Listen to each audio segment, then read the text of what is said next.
Ladies and gentlemen, the President of the United States, Ronald Reagan.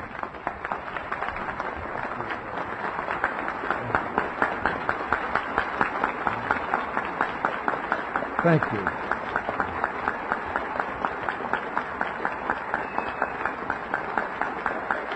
Thank you very much.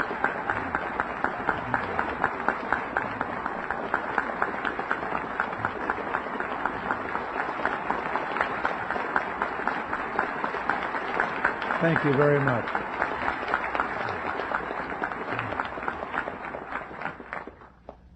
Thank you very much.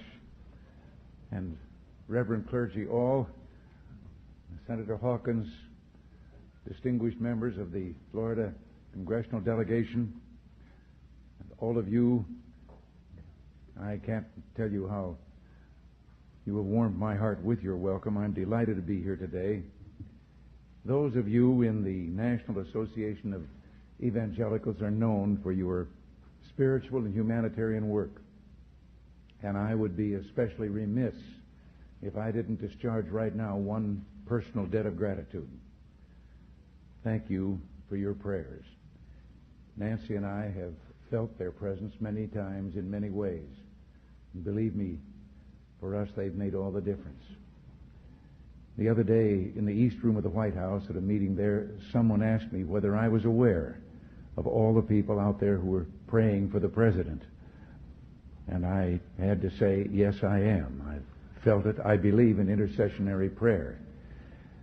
But I couldn't help but say to that questioner after he'd asked the question that, or at least say to them that if sometimes when he was praying he got a busy signal, it was just me in there ahead of him.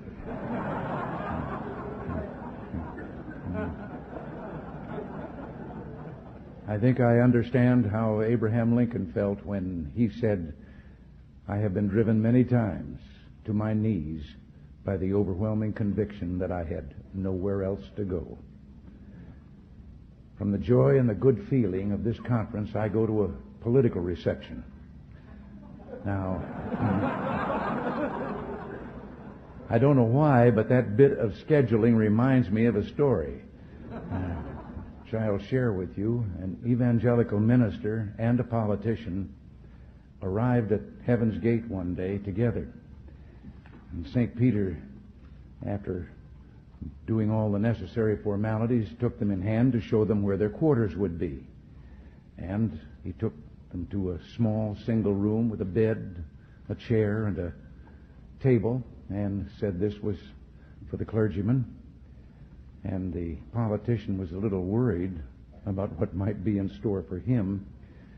And he couldn't believe it then when St. Peter stopped in front of a beautiful mansion with lovely grounds, many servants, and told him that these would be his quarters. And he couldn't help but ask. He said, "But wait, there's something wrong. How do I get this mansion while that good and holy man only gets a single room?"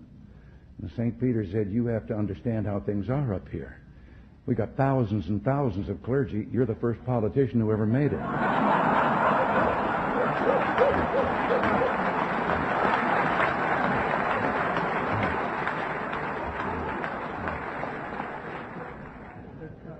But I don't want to contribute to a stereotype.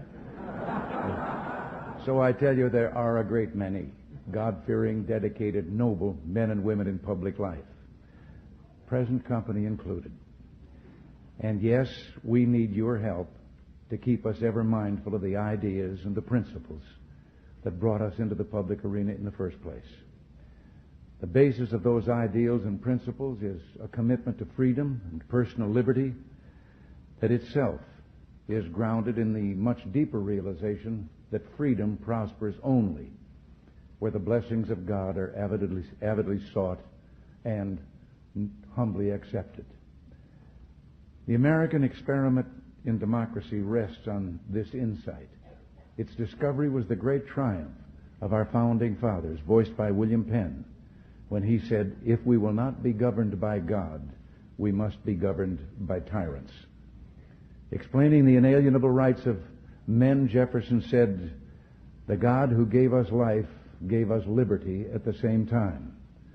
And it was George Washington who said that of all the dispositions and habits which lead to political prosperity, religion and morality are indispensable supports. And finally, that shrewdest of all observers of American democracy, Alexis de Tocqueville, put it eloquently after he had gone on a search for the secret of America's greatness and genius. And he said, "Not until I went into the churches of America and heard her pulpits aflame with righteousness did I understand the greatness and the genius of America." America is good. And if America ever ceases to be good, America will cease to be great. Well, I'm pleased to...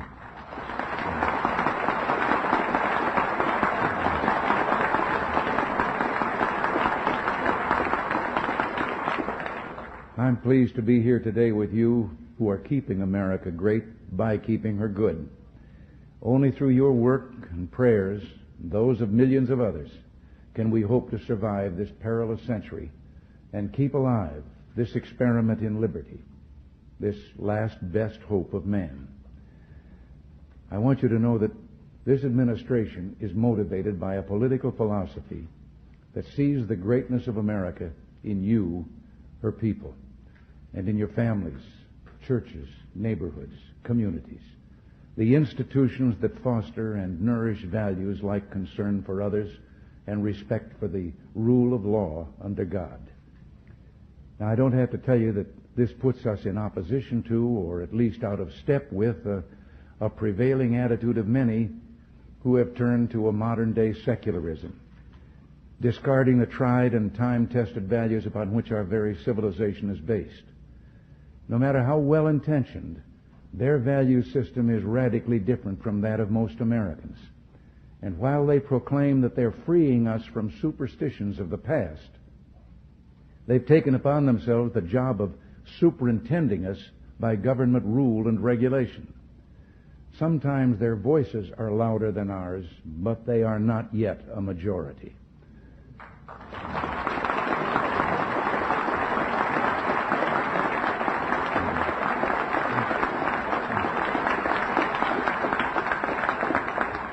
An example of that vocal superiority is evident in the controversy now going on in Washington. Since I've been involved, I've been waiting to hear from the parents of young America. How far are they willing to go in giving to government their prerogatives as parents?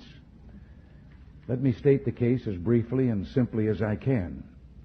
An organization of citizens sincerely motivated, deeply concerned about the increase in illegitimate births and abortions involving girls well below the age of consent, some time ago established a nationwide network of clinics to offer help to these girls and hopefully alleviate this situation. Now again, let me say, I do not fault their intent.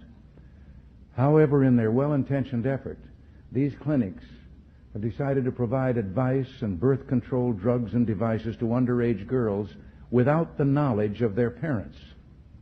For some years now, the federal government has helped with funds to subsidize these clinics.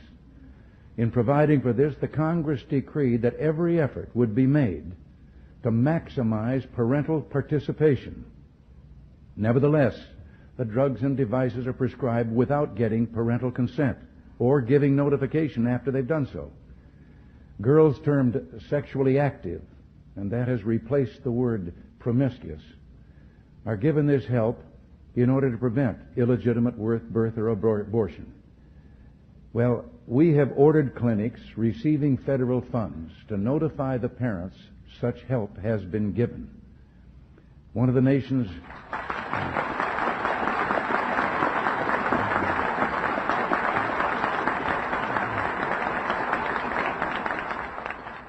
nation's leading newspapers has created the term squeal rule in editorializing against us for doing this, and we're being criticized for violating the privacy of young people.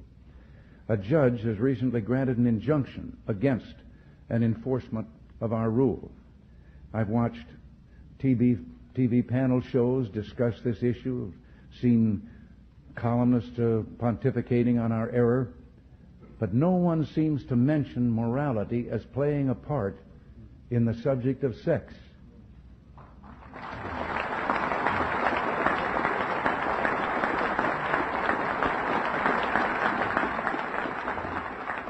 Is all of Judeo-Christian tradition wrong? Are we to believe that something so sacred can be looked upon as a purely physical thing with no potential for emotional and psychological harm? And isn't it the parents' right to give counsel and advice to keep their children from making mistakes that may affect their entire lives?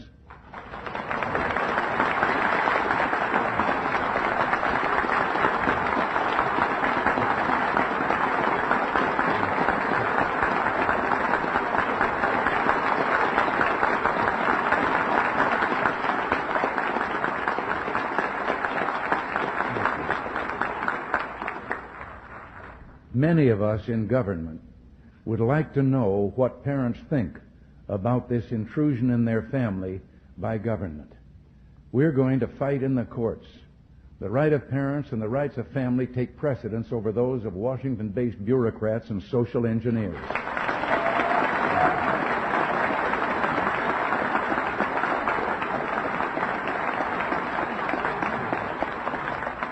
But the fight against parental notification is really only one example of many attempts to water down traditional values and even abrogate the original terms of American democracy. Freedom prospers when religion is vibrant and the rule of law under God is acknowledged.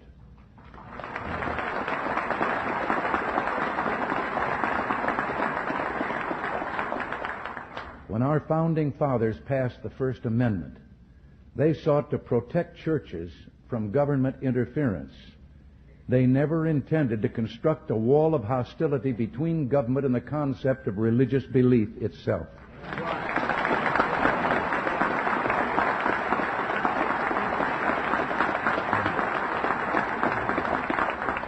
The evidence of this permeates our history and our government. The Declaration of Independence mentions the Supreme Being no less than 4 times. In God we trust is engraved on our coinage. The Supreme Court opens its proceedings with a religious invocation, and the members of Congress open their sessions with a prayer. I just happen to believe the school children of the United States are entitled to the same privileges as Supreme Court justices and congressmen.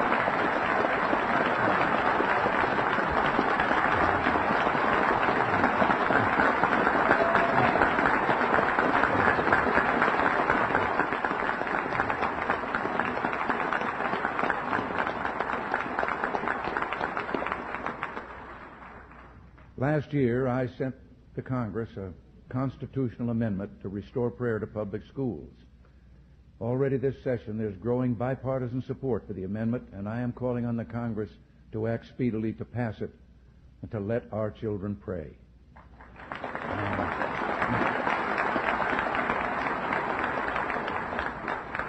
Perhaps some of you read recently about the Lubbock school case where a judge actually ruled that it was unconstitutional for a school district to give equal treatment to religious and non-religious student groups, even when the group meetings were being held during the students' own time.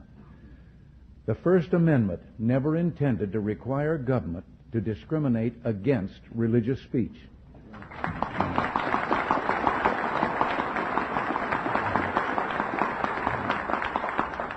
Senators Denton and Hatfield have proposed legislation in the Congress on the whole question of prohibiting discrimination against religious forms of student speech. Such legislation could go far to restore freedom of religious speech for public school students. And I hope the Congress considers these bills quickly, and with your help, I think it's possible we could also get the constitutional amendment through the Congress this year.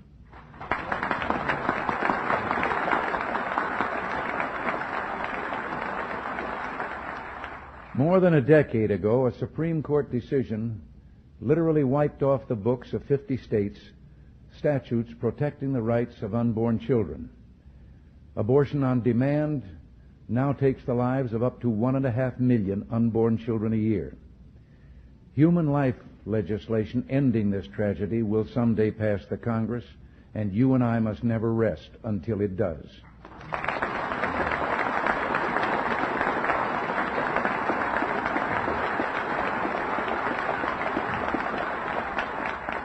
unless and until it can be proven that the unborn child is not a living entity, then its right to life, liberty, and the pursuit of happiness must be protected.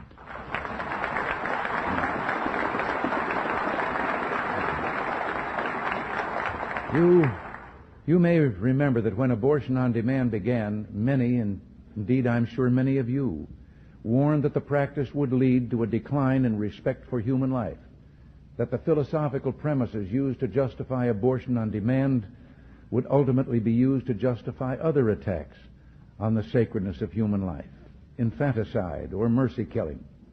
Tragically enough, those warnings proved all too true.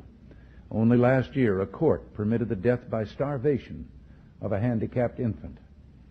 I have directed the Health and Human Services Department to make clear to every health care facility in the United States that the Rehabilitation Act of 1973 protects all handicapped persons against discrimination based on handicaps, including infants.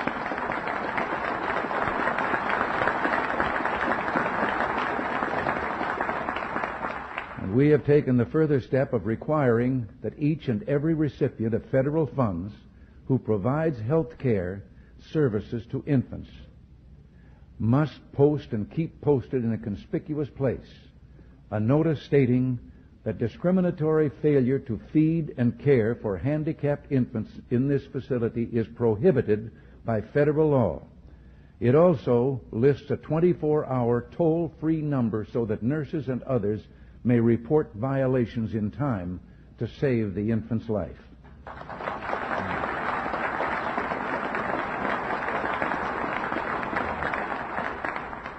In addition, recent legislation introduced in the Congress by Representative Henry Hyde of Illinois not only increases restrictions on publicly financed abortions, it also addresses this whole problem of infanticide.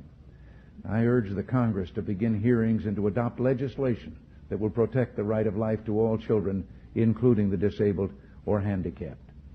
Now, I'm sure that you must get discouraged at times, but you've done better than you know, perhaps. There's a great spiritual awakening in America.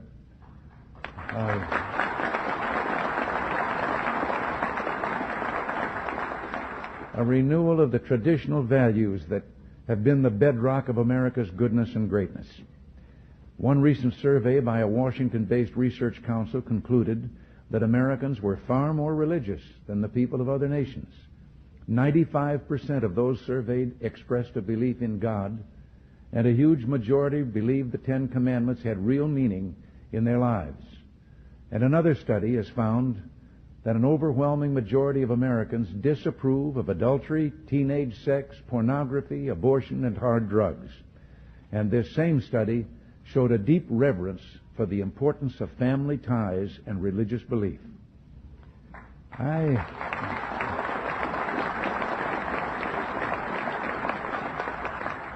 I think the items that we've discussed here today must be a key part of the nation's political agenda. For the first time, the Congress is openly and seriously debating and dealing with the prayer and abortion issues, and that's enormous progress right there.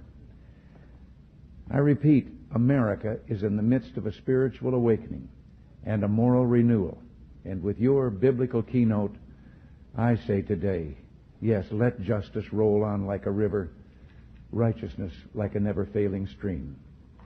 Now,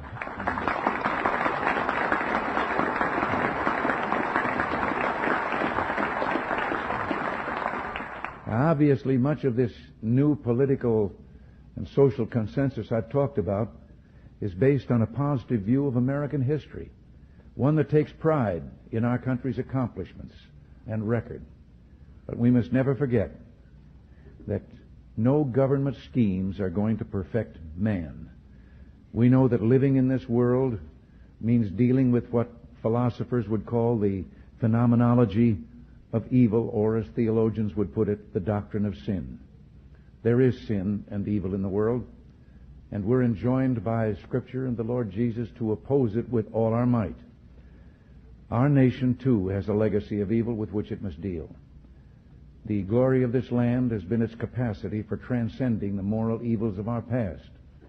For example, the long struggle of minority citizens for equal rights, once a source of disunity and civil war, is now a point of pride for all Americans. We must never go back. There is no room for racism, anti-Semitism, or other forms of ethnic and racial hatred in this country.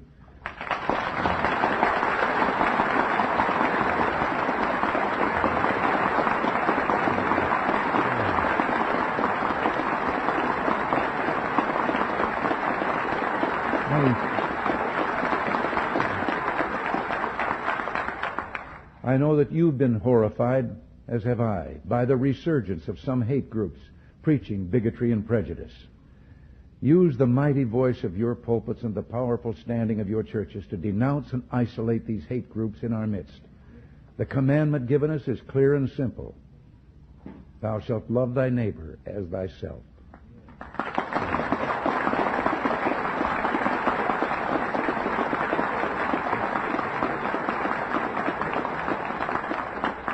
But whatever sad episodes exist in our past, any objective observer must hold a positive view of American history, a history that has been the story of hopes fulfilled and dreams made into reality. Especially in this century, America has kept alight the torch of freedom, but not just for ourselves, but for millions of others around the world. And this brings me to my final point today. During my first press conference as president, in answer to a direct question, I pointed out that as good Marxist-Leninists, the Soviet leaders have openly and publicly declared that the only morality they recognize is that which will further their cause, which is world revolution. I think I should point out I was only quoting Lenin, their guiding spirit, who said in 1920 that they repudiate all morality that proceeds from supernatural ideas, that's their name for religion, or ideas that are outside class conceptions.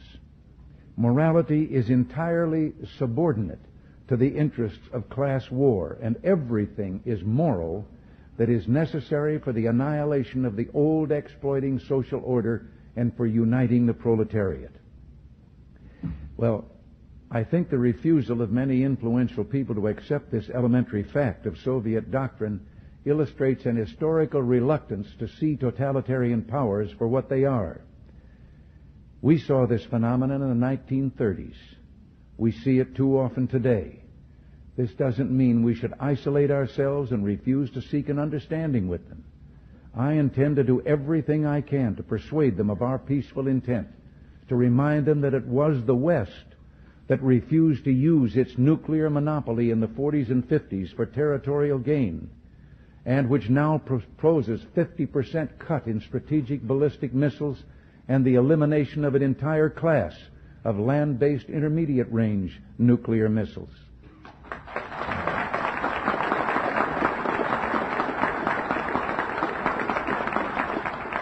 At the same time, however, they must be made to understand we will never compromise our principles and standards.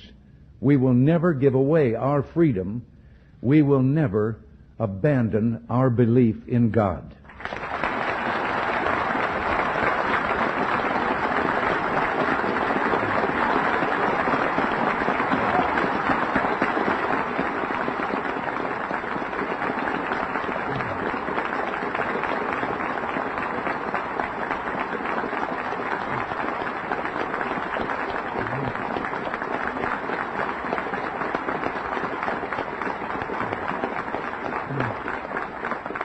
And we will never stop searching for a genuine peace. But we can assure none of these things America stands for through the so-called nuclear freeze solutions proposed by some. The truth is that a freeze now would be a very dangerous fraud, for that is merely the illusion of peace. The reality is that we must find peace through strength. I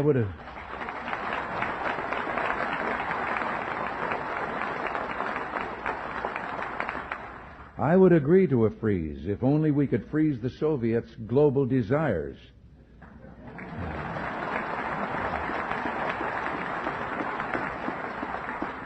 A freeze at current levels of weapons would remove any incentive for the Soviets to negotiate seriously in Geneva and virtually end our chances to achieve the major arms reductions which we have proposed. Instead, they would achieve their objectives through the freeze. A freeze would reward the Soviet Union for its enormous and unparalleled military buildup. It would prevent the essential and long overdue modernization of United States and Allied defenses and would leave our aging forces increasingly vulnerable.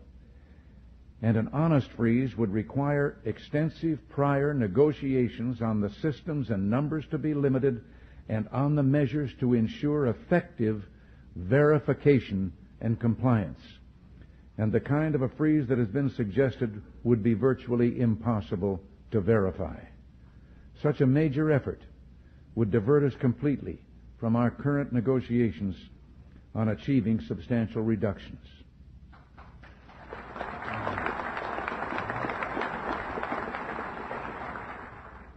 A number of years ago, I heard a young father, a very prominent young man in the entertainment world, addressing a tremendous gathering in California. It was during the time of the Cold War, and communism and our own way of life were very much on people's minds, and he was speaking to that subject. And suddenly, though, I heard him saying, "I love my little girls more than anything," and I said to myself, "Oh no, don't say that." But I had underestimated him.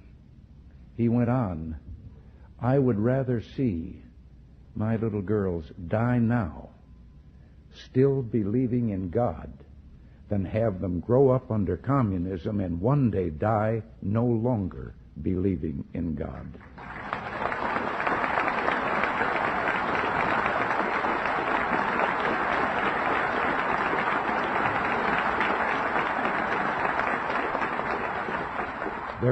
There were thousands of young people in that audience. They came to their feet with shouts of joy.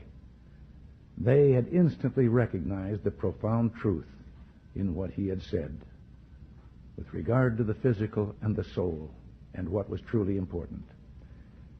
Yes, let us pray for the salvation of all of those who live in that totalitarian darkness. Pray they will discover the joy of knowing God. But until they do, let us be aware that while they preach the supremacy of the state, declare its omnipotence over individual man, and predict its eventual domination of all peoples on the earth, they are the focus of evil in the modern world. It was C.S. Lewis who, in his unforgettable Screwtape letters, wrote, "The greatest evil is not done now in those sordid dens of crime that Dickens loved to paint. It is not even done in concentration camps and labor camps. In those we see its final result. But it is conceived and ordered, moved, seconded, carried, and minuted in clear, carpeted, warmed, and well-lighted offices by quiet men with white collars and cut fingernails and smooth-shaven cheeks who do not need to raise their voice." Well, because these quiet men do not raise their voices, because they sometimes speak in soothing tones of brotherhood and peace, because like other dictators before them, they're always making their final territorial demand, some would have us accept them at their word and accommodate ourselves to their aggressive impulses. But if history teaches anything, it teaches that simple-minded appeasement or wishful thinking about our adversaries is folly. It means the betrayal of our past, the squandering of our freedom. So I urge you to speak out against those who would place the United States in a position of military and moral inferiority. You know, I've always believed that old Screwtape reserved his best efforts for those of you in the church. So in your discussions of the nuclear freeze proposals, I urge you to beware the temptation of pride, the temptation of blithely declaring yourselves above it all and label both sides equally at fault, to ignore the facts of history and the aggressive impulses of an evil empire, to simply call the arms race a giant misunderstanding, and thereby remove yourself from the struggle between right and wrong and good and evil. I ask you to resist the attempts of those who would have you withhold your support for our efforts, this administration's efforts, to keep America strong and free while we negotiate real and verifiable reductions in the world's nuclear arsenals and one day, with God's help, their total elimination.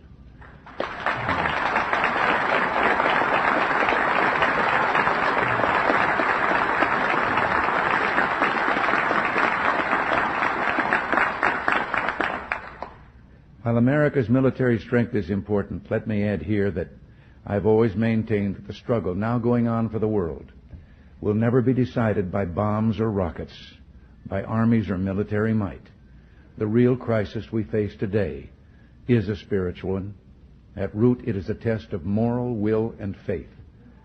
Whittaker Chambers, the man whose own religious conversion made him a witness to one of the terrible traumas of our time, his Chambers case, wrote that the crisis of the Western world exists to the degree in which the West is indifferent to God, the degree to which it collaborates in communism's attempt to make man stand alone without God.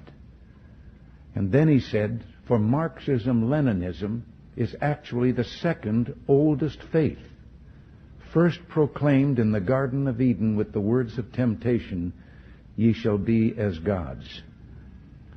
The Western world can answer this challenge, he wrote, but only provided that its faith in God and the freedom he enjoins is as great as communism's faith in man.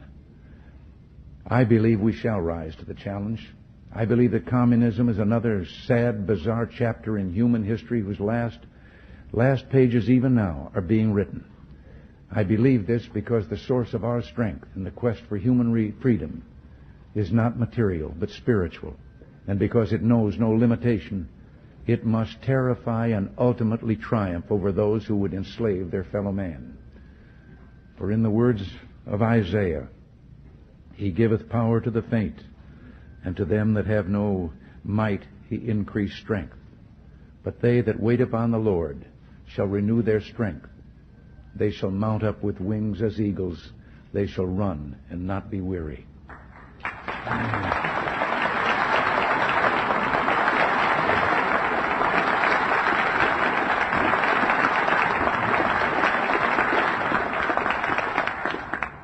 Yes, change your world. One of our founding fathers, Thomas Paine, said, we have it within our power to begin the world over again. We can do it, doing together what no one church could do by itself. God bless you, and thank you very much.